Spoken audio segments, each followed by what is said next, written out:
Okay, in this example, I'm going to show you how to work a hypothesis test for the difference between population means using the t-distribution, using the pooling technique because of the assumption of equal population variances.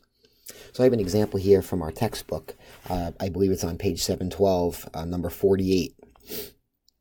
So it says, recently there have been a number of articles stating that women spend on average more time on social media sites than men. A local sociologist disagrees with these articles and decides to test the claim. All right, so he grabs a sample of males and females, and from those samples he calculates his sample mean and sample standard deviation. So let's look at part A.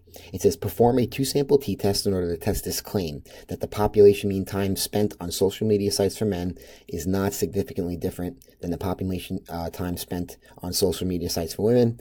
Test the 1% level of significance, and as you can see here, it says, assume equal variances.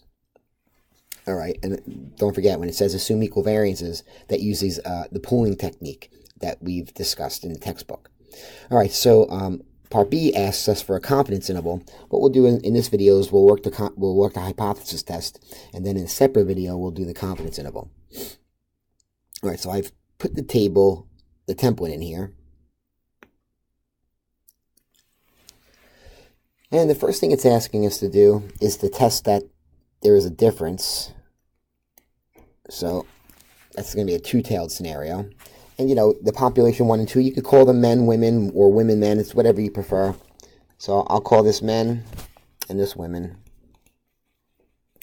And we just go ahead and grab those sample statistics that were given to us in that example. So it was 55 men were sampled, and the mean was 36.3. Sample standard deviation 48.2. The alpha level was 0.01.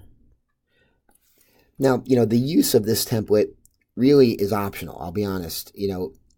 I create these templates to help organize your thoughts. I don't expect you to number crunch, this testing statistic and the standard error by hand. JUMP does all that for us, as does the TI graphing calculator. So, you can work all these things right in JUMP.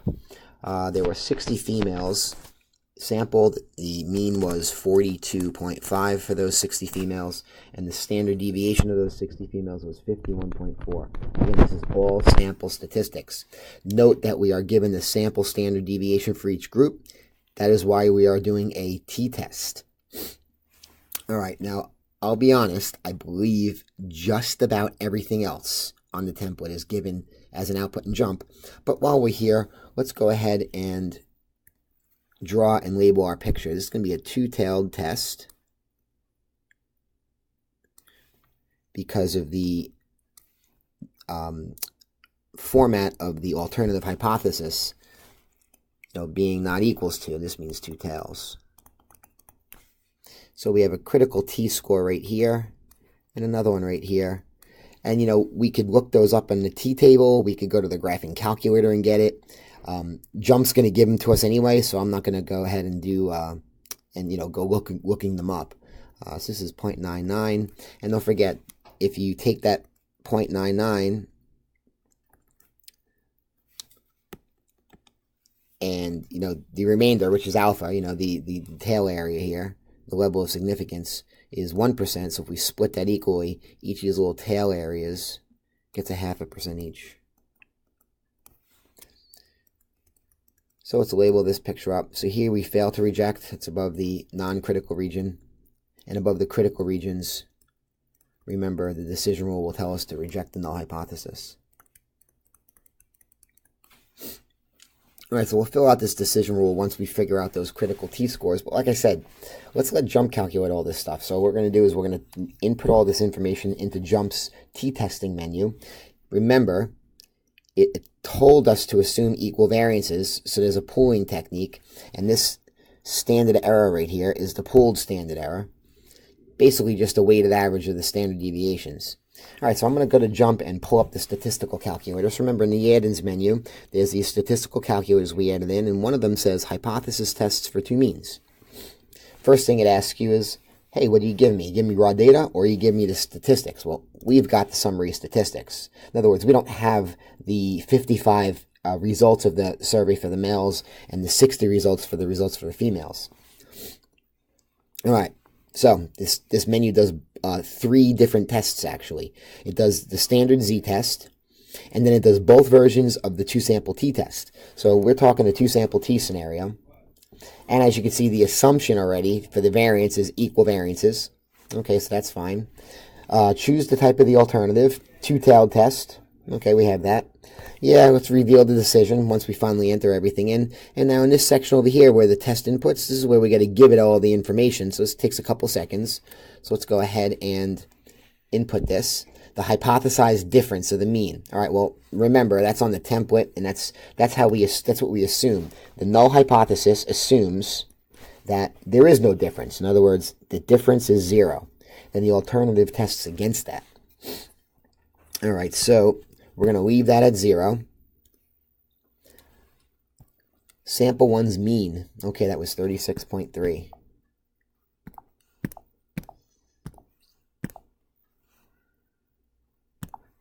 Standard deviation, 48.2. And the sample size. And you got to be careful here because, as you can see, the way they're inputted into JUMP is different, the order, than I have them listed on my template. So be careful there when you're entering them in. The second mean is 42.5. Standard deviation of the wind was 51.4. And that was a sample size of 60. Significance level is 0.01.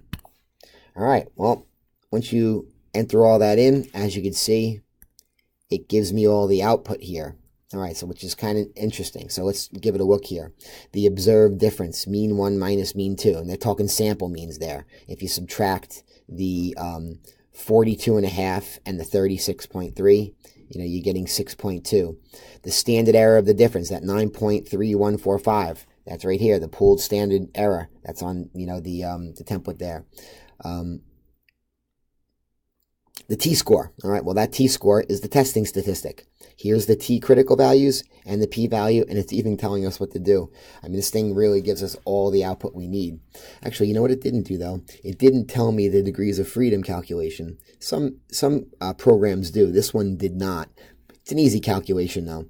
All right, so let's go ahead and grab this information. Let's get it on our template, and, we'll be able to draw our final conclusion here. So let's put a couple of things down. First, let's fill out these critical t-scores. They were plus and minus. I'm going to round that to 1.98. So the critical t-scores plus and minus 1.98.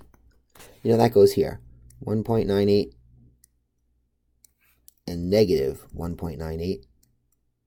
And that'll allow us to really finish off the decision rule. We'll reject the null hypothesis if this testing statistic is greater than 1.98 or less than negative 1.98. Basically, it's just letting us know when we're going to reject the null. All right, so let's see. The testing statistic, which was 0.6656. Let's round that to about 0.67. So the testing statistic, that is about 0.67. The standard error. The standard error is about 9.3145. Now, this number right here would get substituted right in here if we were going to work this by hand. But actually, that number is going to be very useful in a few minutes when we calculate the confidence interval. All right, so let's go ahead and, pass our judgment. This 0.67, which is the testing statistic, lands somewhere over here in the non-critical region. Decision rule says when your testing statistic lands in the non-critical region, fail to reject the null hypothesis. All right, so result of the test, fail to reject HO. Now, JUMP told us that. Right here it says fail to reject. All right, so there's one way to do it. Now, there's also the p-value methodology. So the p-value is 0.5070. So I have that down here, 0.5070. And remember, the p-value is actually greater than alpha. Remember, alpha was 0.01. And when the p-value is bigger than alpha, fail to reject the null hypothesis. So this is the p-value methodology for performing a hypothesis test. Now, the only thing JUMP didn't do was calculate the degrees of freedom for us. Now, that would be required, this degrees of freedom, if we were going to hand look up the critical t-score here. But, JUMP gave it to us, so the calculation of that degrees of freedom is really not necessary. But we could do it. It's just 55 plus 60, subtract 2. So that is 115 subtract 2, so that's 113 degrees of freedom. So that would be necessary if we were looking that up. All right, so now finally, I like to, after I get the answer, fail to reject, I put that answer right here, fail to reject. That's what we're doing to the null hypothesis. All right, so then what about this thing right here? Well, obviously, this thing is getting rejected. So what are we rejecting? Well, we're rejecting that there's a significant difference between the men and women. All right, so it appears this sociologist is correct. There doesn't appear to be a significant difference between the population mean times spent on social media sites between men and women. And then we need to sum that up somehow and say that based on the given information, there is not a significant difference in the population mean time spent on social media